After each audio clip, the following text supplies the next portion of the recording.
All right, we're live with Tito Puente Jr. and check this out.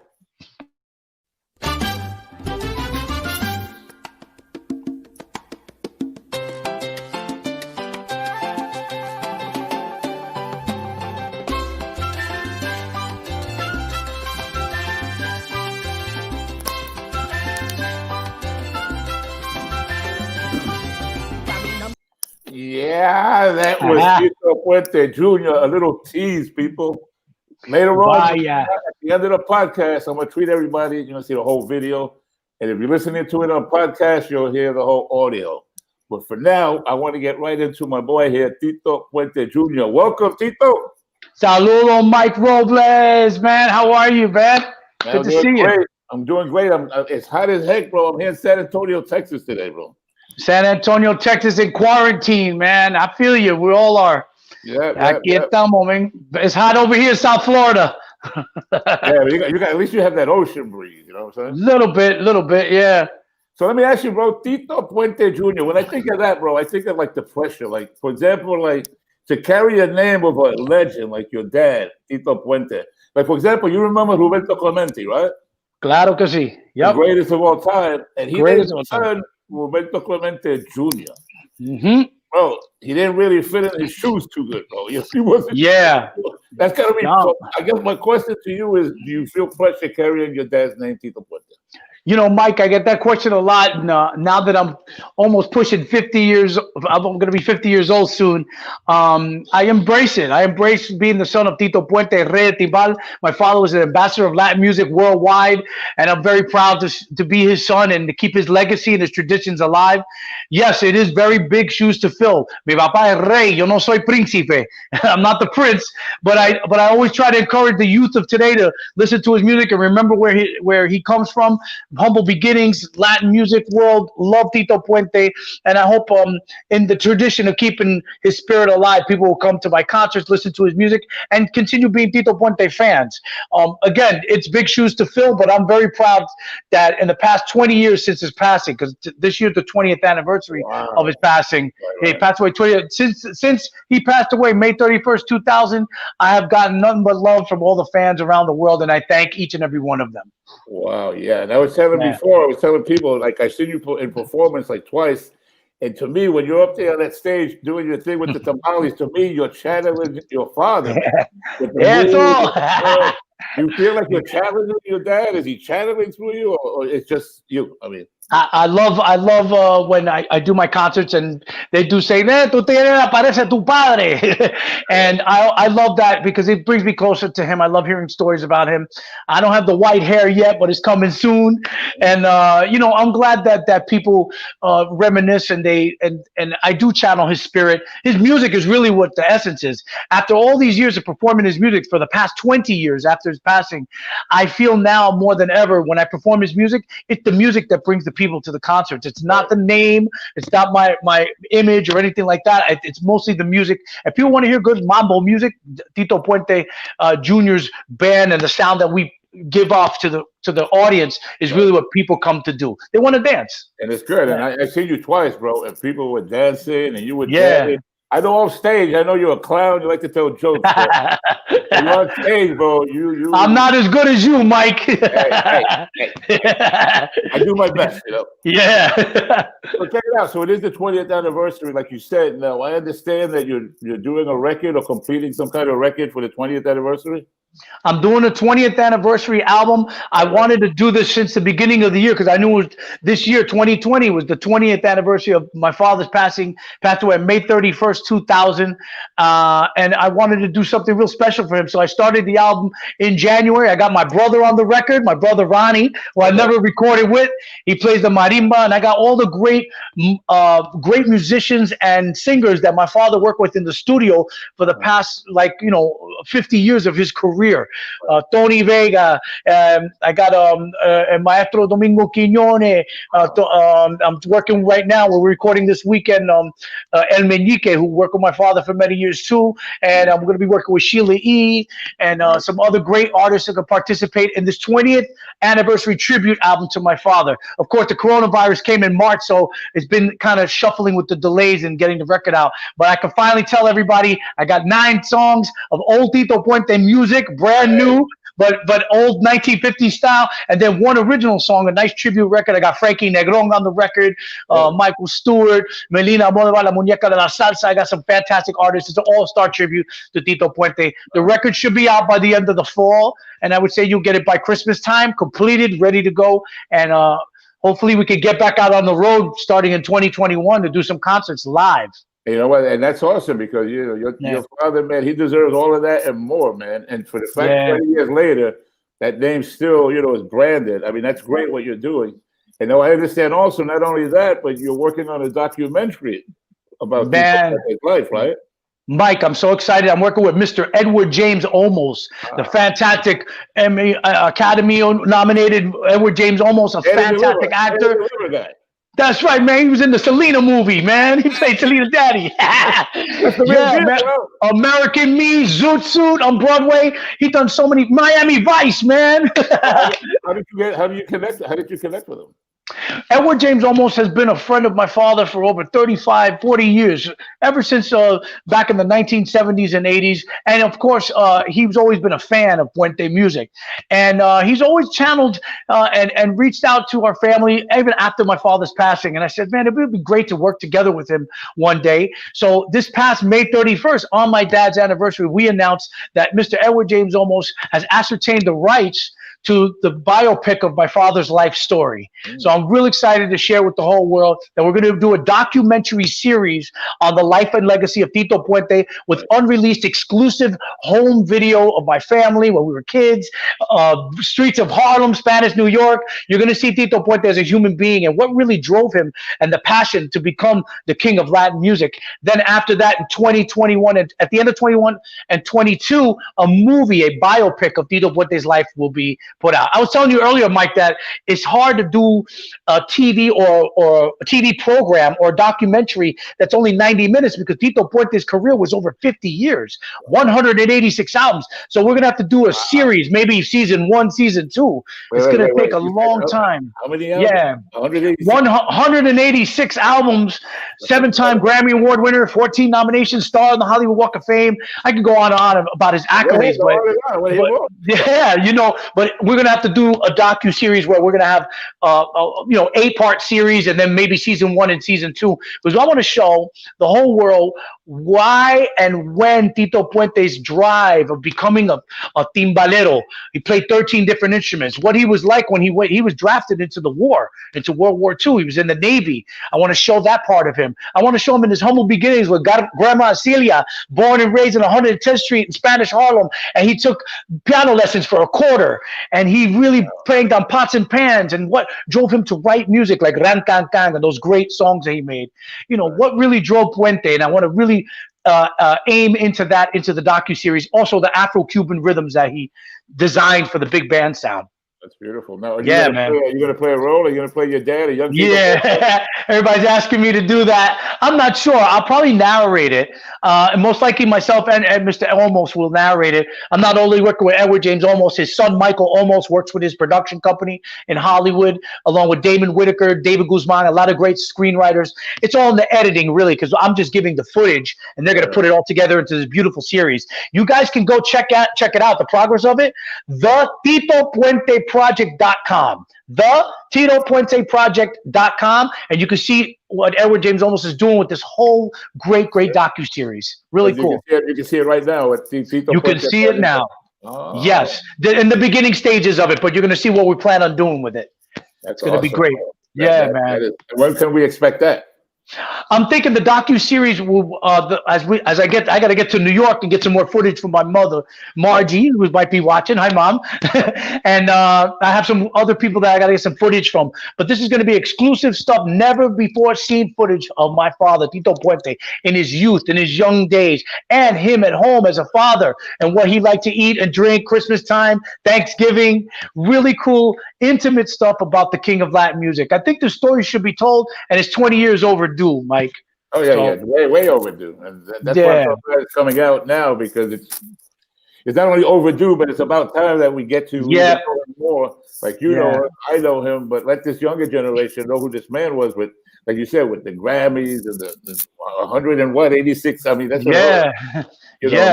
So let me ask you, like we all know, give me a little taste. Like we all know what your father, the musical legend, is, or what he was like. But what was your father like? What was Tito Puente, the father, like? Well, Mike, I believe that you met him a few times and seen him in concert. You saw him at the Puerto Rican parade, and he's a very humble guy. He loves the people de la calle, un persona de la calle, un caballero de la calle. That's what they call him. Very humble man. You can walk up to Tito Puente and just say hello to him, take a picture. My dad would love to hear stories. He'd crack a joke. He'd have a beer with you, sit down with you. He would love if you come to his concerts. And he was just to me, Dad was a very simple man. He was a great father. It was very difficult for me as a child, along with my brothers and sisters, because my dad wasn't home a lot. He was out on the road doing 200 shows a year. And so he was home rarely. But when we did get together, we would have a great time with my father, and we would go to some, restaurants together, and he would order up a big old steak, and he loved cottage cheese in the middle of the night with cherries. He loved cranberry juice.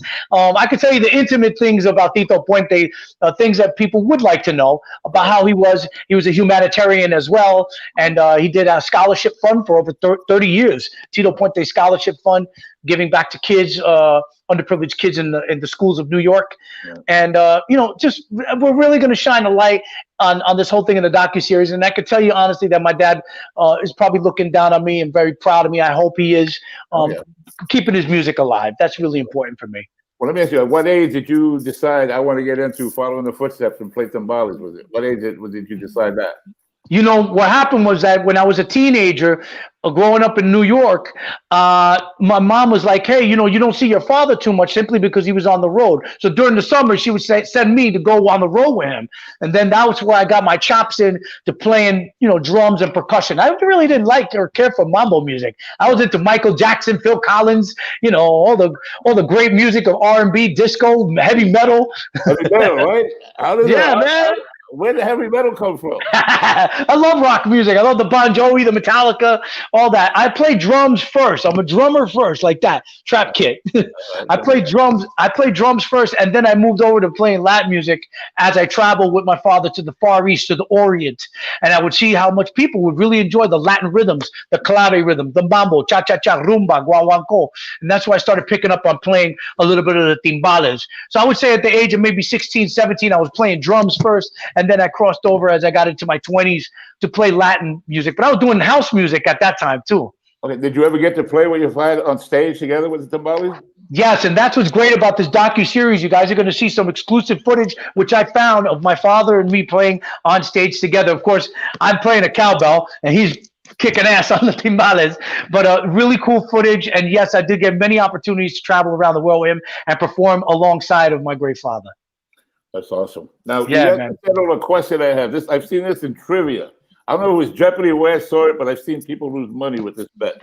And the bet is, who is responsible for the song Oye Como Va?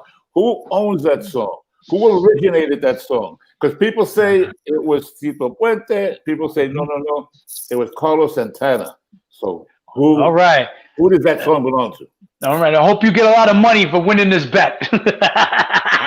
I'll just set the record straight, ladies and gentlemen. The song Oye Como Va was written and composed by Ernest Anthony Puente Jr., which is Tito Puente stage moniker. My father wrote the song in 1963 on an album called El Rey El Bravo. It was on Tico Records. The record sold about maybe 3,000, 4,000 copies. It wasn't a popular song. It was inspired by a man named Israel Cachao Lopez, one of the most famous Cuban band leaders and bass players of our time. And he had a tune called Chanchulo. My father got so inspired by the song, he ended up taking that groove and that rhythm and then writing the lyrics to Oye Como Va. It's a very simple tune, Oye Como Va, mi rico, bueno pago sa mulata, which means this is how it goes, the rhythm, sexy lady. The song was remade by Mr. Carlos Santana on the Abraxas album in 1971. It was a remake, a rock en español remake. And Mr. Carlos Santana became worldwide famous. Of course, the song became hugely popular around the world and became one of the top 100 songs of the century. And yes, Mr. Tito Puente is responsible for writing the song Oye Como Va even till this day. And I want to thank Carlos Santana for continuing to play that song. And there's your answer. Thank you. I want half the bet. I want commission on the bet. Now, no, I'm going to actually make that bet when people don't know. They don't. Good. You know? I don't know. Yeah. We got the answer because we got the answer. So let me ask you this, bro. What is it exactly now you're doing with this coronavirus thing? I know you had a whole tour set up, right? Yes, I did. Yeah, it was tough. I was supposed to head out to Texas too. We were supposed to do the Texas Salsa Congress back in March. So a lot of the things got postponed. Knock on wood. I'm so grateful to God that a lot of my concerts were not canceled. They were just postponed, for next year and for later on, maybe this year. But yeah, man, it's been tough. It's been tough. I tell everybody, hey, Tito Puente Jr., I'm an unemployed musician too. It's tough, man. It's really tough, but I encourage everybody to just stay strong. Listen to music, Mike. I recommend all your fans and all your viewers that are watching now, listen to Tito Puente music. It really has gotten me through this past 5-6 months that we've been going through this coronavirus. And see a lot of salsa dancers dancing mambo and salsa on these on different websites like TikTok and Instagram and all that. And it's great to see them dancing to my father's music. It's really uplifting people. Right. And I think that's really the key. But hopefully we'll be out on the road real soon. I can only encourage everybody to just stay strong and stay safe. Wash your hands, wear a mask. Coronavirus is a very serious thing. And hopefully this country, we see some changes coming real soon, especially health-wise with everybody. Just recommendation on what I do daily. I knock myself in the head with a V8. I take some vitamin C and a little bit of apple cider vinegar, mix it up with some orange juice. It's a real power shot for your immune system, and it makes me feel great. And knock on wood, I don't think I've ever had or will have the Rona. Yeah. Oh man. Okay. Yeah. Let's just see. What's that recipe again? What is it? Man, it's tomato juice with apple cider vinegar, 1,000 milligrams of vitamin C, and you could add some orange juice or some lemon juice to it. Give it that little, shock value. It's just a big cup of good old sunshine, and it feels good every day. I do it every day, and I make sure you have that vitamin B, vitamin C, vitamin E, and D. Those are very, very important nutrients to keep your immune system going. Right. Especially with me, I shake a lot of hands. I took a lot of pictures back in February, March, and I wasn't feeling very well. So what I did was I indulged in taking a lot more vitamins and eating better, eating well, staying off the caffeine, the nicotine, alcohol, all that you have to put to the side to make sure that your stuff, you feel good inside. And I'm not afraid to walk around the block, and I think that this thing is going to come get me. So just because I know that my interior vitamins are super powered. Well, let me ask you, man, because I've hung out with you a few times. Well, you got this energy, bro, that's always like on 10. I mean, no matter what, you don't even drop to 9 or 8. Right now, you're calm for me. Where do you get this? Like, you're always on 10, man. The energy is always boom, boom, boom. My wife always tells me every day, she's like, bring it to a 2. Take it to a 2, all right? You're always on a 10. Right. And I don't know. I think it's just it's natural for me. I like just grinding every day and music. I think music is what really drives me the most, and I like being inspired. My father always told me, surround yourself with creative people, thus you will be creative. And now during this coronavirus, it's very hard to do. So I'm kind of focused into my phone and computer a lot, talking with people like this, and to get more creative with what I'm doing each and every day. I love surrounding myself with creative people. It gets me inspired every single day. I get inspired to do all types of genres of music too, not just salsa. I'm doing dance music, freestyle, house music, even heavy metal. I'm trying to figure out new and innovative ways to stay busy and to do something new and creative so people can enjoy. Now, do you have a favorite, one of your favorite Tito Puente songs? I mean, I know he has so many, but is there one that kind of touches you the most that you think of him? During my show, I play a lot from his catalog. He had over 10,000 compositions, 180 records. There's so much music I could perform of my father's repertoire. However, there are certain songs that I feel that really inspire me the most, and I feel his presence. And one of them is being one of the first songs he had really become a worldwide hit. It's from the Mambo.king soundtrack. It was called Ran Can Can. Popular song, very popular song. I played a timbal in there, and I really feel his spirit because the writing and the sound and the music, it gets people dancing and gets people blood going, and it's a really good up-tempo mambo music. So I really get inspired by that song. I love Oye Como Va as well. Great cha-cha-cha number. I like performing it, usually in my finales. But Ran Can Can is one of my favorites. That's awesome. So listen, so before we go, for people who want to check you out or hear more of your music, because I mean, they saw a little clip, and I'm going to play the whole video at the end of this podcast so they can see it. But how can people contact you, or at least come check you out, where they can hear some Ran Can Can and get down?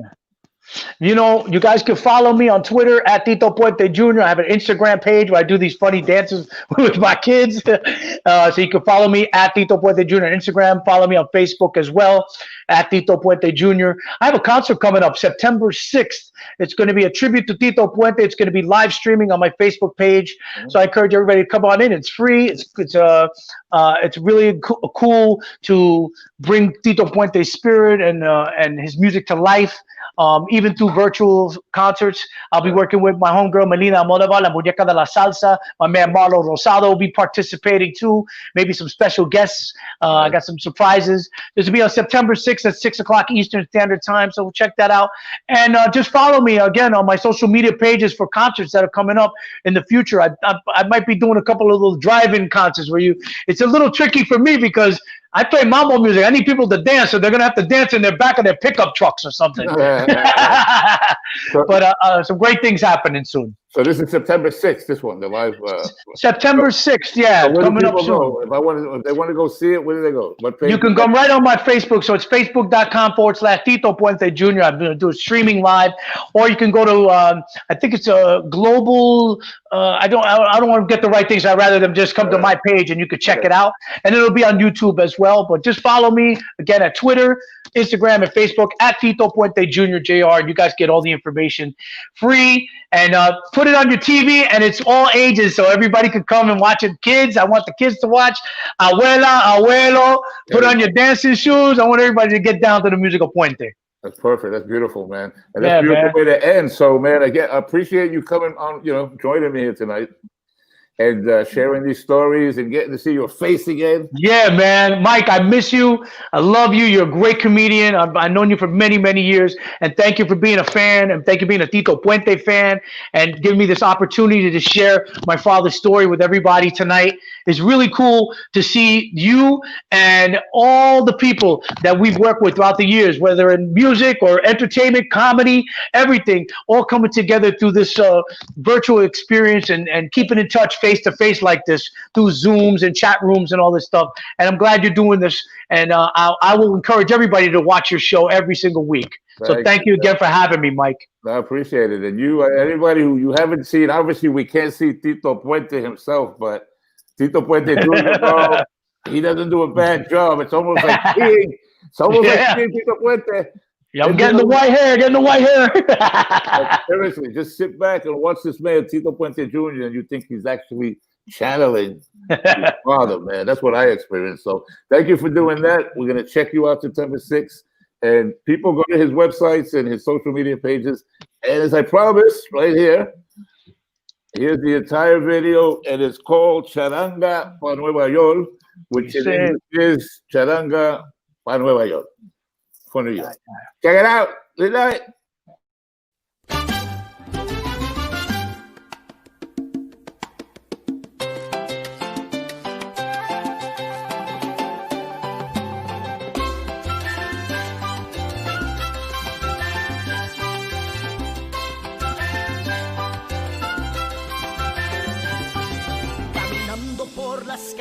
De mi querida Nueva York, recordando travesuras que de joven hacía yo, cuando me escapaba por la ventana para ver a las orquestas hasta la madrugada, y fue en el Palladium donde vi al gran combo, y con Celia Cruz y Tito Puente